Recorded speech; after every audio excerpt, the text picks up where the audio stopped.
Welcome back to Wake Up America. I'm Alex Kramer. Well, it's the game within the game, the Super Bowl commercials. Once trying to be witty or engaging or funny.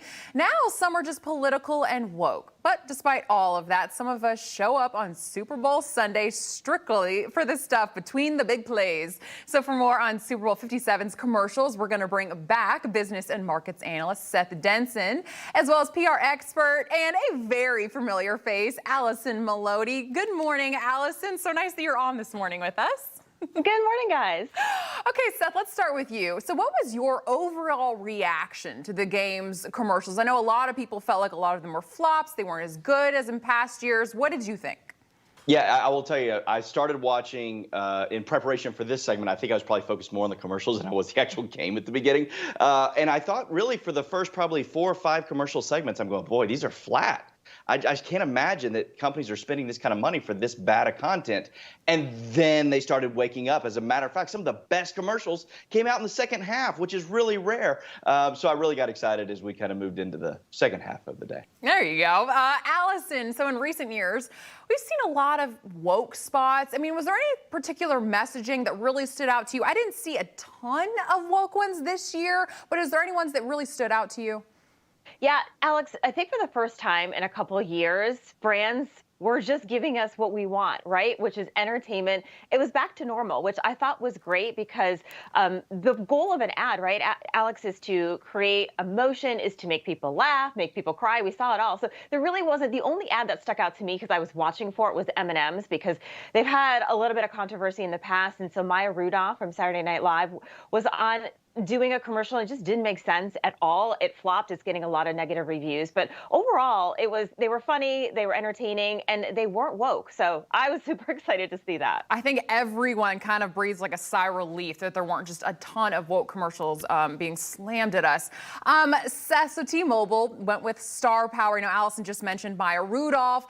T-Mobile had Bradley Cooper and his mom. I thought that one was very cute. It was very fun. And they also had John Travolta and the 2 men from Scrubs kind of going back into Greece. Let's take a look really quickly.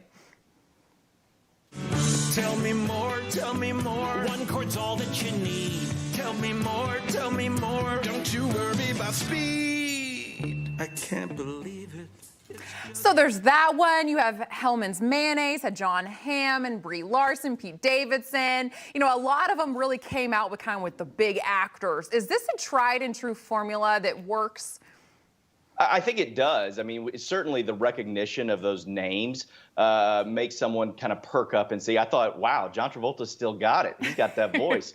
And quite frankly, since I'm looking for a new internet provider, the idea of T-Mobile's 5G, I had me Googling it by the end of the night and saying, hey, maybe that's something I should do. So, yeah, I think that ads, when they can incorporate these actors, is a good thing. I loved the Bradley Cooper and his mom. It made for those of us that think about their moms often think about conversations and so on. But I think it's good when you use them right.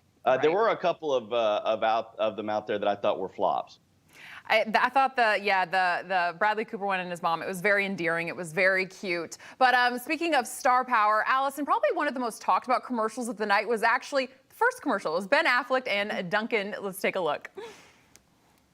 How can it be this inexpensive and good? Cream, no sugar. I was going to have to just give you 10 munchkins. You look a little lost. 1 second, I'm trying to find the bagels. Do I look familiar? Oh. Should I be in it, or do you want just use the self-portrait? What are you doing here? Curse me if I Is this what you do when you say you're going to work all day? I gotta go, guys. Grab me a Glade. Now, Alison, of course, you're from Massachusetts. I love all of these ones that have like the Boston accent and they kind of play on that. What do you think of it? I thought it was great. I mean, that exploded on social media. Everybody knows Ben Affleck loves donuts, so I think this was a great play. And then to have Jennifer Lopez pull up at the end, everyone's like, wait, what? What just happened? So it was funny. It was great. It was well done. Alison, did you have a favorite commercial? I did. So the farmer's dog, I don't know if you guys saw this. So this is a dog food brand, and it starts with a chocolate lab puppy and kind of takes you through their life and to the end. It was so tear-breaking. I had a chocolate lab, so I'm crying. My friend Colleen was holding her dog crying. It was just It was such an emotional ad. Anybody who has a dog can relate to this, but I thought they did a great job. See, that's the ones that stick, either the ones that are very emotional or the ones that were very funny. That is a very heartwarming one. Seth, did you have a favorite commercial? I did. Of course, I love that one too. Jenna got up. She goes, "Why are they doing this to me?" Started tearing up as well. We did. Mine was the Binky Kia dad, right? So I have had a real life experience of going on the road with Jenna, with Emerson when she was just a baby. We had hiked through the woods of Oklahoma, only to realize when we got back to the campsite that night, the Binky was gone. And I set out on a journey to retrace steps to find that Binky. So I felt connected to this. Of course, much like this, I was sitting there going, he's going to get it, but it's going to be the wrong one, because Emerson had a Binky that was the only one that worked too.